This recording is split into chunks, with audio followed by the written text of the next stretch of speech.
Man and Conquer to me, what really stands out, which I'm surprised you didn't mention, but maybe you just didn't think about it, was the Okay. amount of effort that went into cutscenes and the videos. And I don't remember a game in that time period that.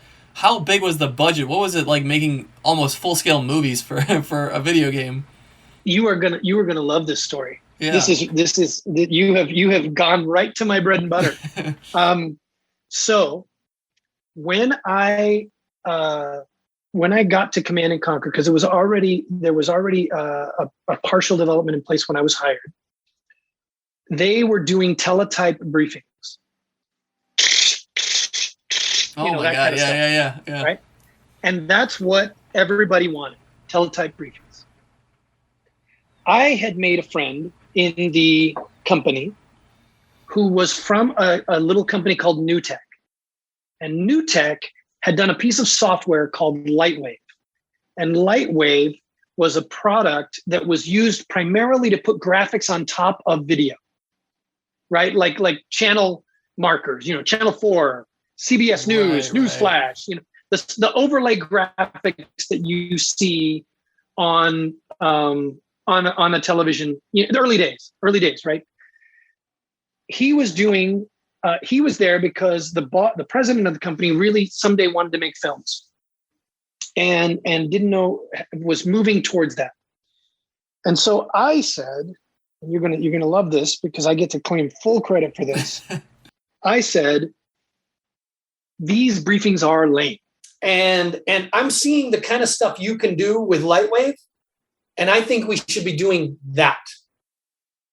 So one Saturday afternoon, Felix, which was my friend's name, had the keys to the studio, and under pain of being terminated, no one was allowed to go in there. And we went in there anyway. And we filmed me, and I don't know if that footage exists anywhere. I don't think it does anymore now that Westwood's kind of gone.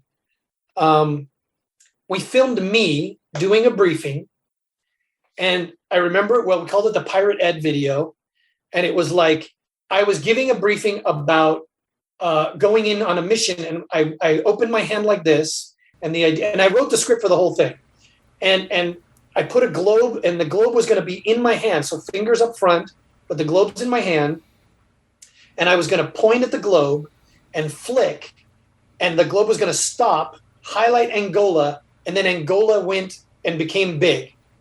And then I keep talking about the forces that are going into Angola and how we have to stop them. And the graphics, it's little triangular and square graphics are playing on top of the Angola Yeah, yeah, yeah. territory.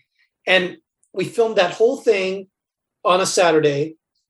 And then we started working on it that night. We went to lunch, or we went to dinner, and then we started working on it. And we started overlaying all these graphics. We put tanks, and we put we basically said, here's the metaphor. The metaphor is, and now they've actually done this, which was fun to see. It's still a prototype, but I said, what if there was a pane of glass between myself and the person taking the briefing, right? And that pane of glass was basically what they, like a two-way iPad. I didn't have the word iPad, but it was a two-way computer. Sure. On a glass display, and I could touch it like I'm touching, a chalkboard, and it would be creating this stuff, right? And I said, and what if the people on the other side, they're generals that we're enlisting from home because generals are being assassinated left and right. And so this software that we're creating for them, we're creating a piece of software that they can install on their Windows machine, and they can control soldiers from a distance, right? And so we created this entire fiction, which is why you see why the install for Command and Conquer was so awesome. Yeah. Because it was part of that fiction. It was part that you were installing. It even won Install of the Year in a couple of magazines, which was the first time they ever gave that. Right. That thing. But that's another story. We can talk about installs later. So we filmed the whole thing. We spent all of Saturday night, all of Sunday doing and rendering the graphics and the video. Sunday night, we pack up our offices because we're fired. That's how we feel. As soon as our boss knows that we were in the studio, we're fired. And so we We literally pack up our offices so that we can get our personal possessions because we thought we were going to be handed our asses and thrown out the door. And so we walk into the boss and we went into the studio. We know that's a fireable offense. We know we're fired. We've already packed our bags. We're ready to leave. But before we go, we want you to see what we did. And we brought him up to the studio. We brought him up to the post editing suite, and we said we could not let this game go with teletype. We want all the briefings to be video. And we also brought this guy who was a director that they had hired to run some other stuff on another project. Joe Kukin, Kane. Mm-hmm. Kane, yes. And we showed it to them, and he says, "You're right. You should be fired, but now I need somebody to do this." Right. And so you're fired, but you're rehired to do that. right. And so we, and that's how the briefings became videos. That's incredible. Yeah.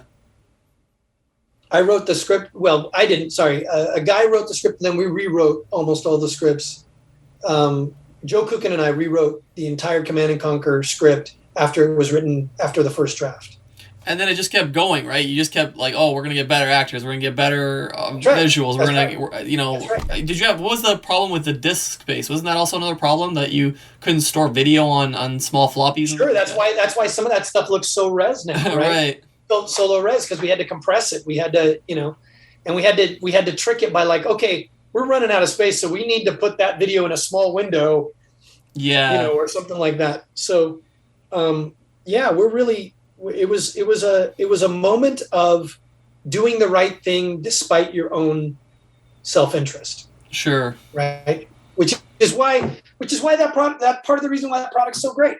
Right. I mean, like the install, I hated the fact that at the time every install sucked. Right. There was I'm like, from the moment I put this disc into the computer, it should be awesome. Yeah. Like that should be an awesome experience. And so we scripted it out that way. We said, we're not doing a standard, I forget what it was. There's a standard install software at the time. I forget what the name was that everybody was using. Right. And it was the same damn gray box with the same dashed blue line for progress. It was horrible. It was horrible. I said, we're not doing that. We're coding this. We're making our own install. We're actually going to create something that plays full screen animation the whole time you're installing. That's insane. Yeah. I mean, at that time, that's an insane notion. No one had ever seen that before. And it was so cool to see. It was so cool. It was like, because we had the whole thing. We had like all of the narrative was, if you go back and you go frame by frame through that, it's like, uplinking to NASA satellites, like all the speech effects, all the text effects are telling you exactly what the narrative of this game is, which is it's too dangerous to be a general on the battlefield anymore. So, and this is pre-drone. So we were just being visionary about this shit. Right. I will confess this though. I was an avid reader of popular science. Okay. Right. Fair. So a lot of the inspiration for this comes from that popular science level military. Yes. Right. Yes. Where like you're seeing Hummers with sound cannons on the top. And it's like, okay, well, what if we did that? And, and stuff like this, and VTOL aircraft that are taking over for helicopters, and et cetera, et cetera. I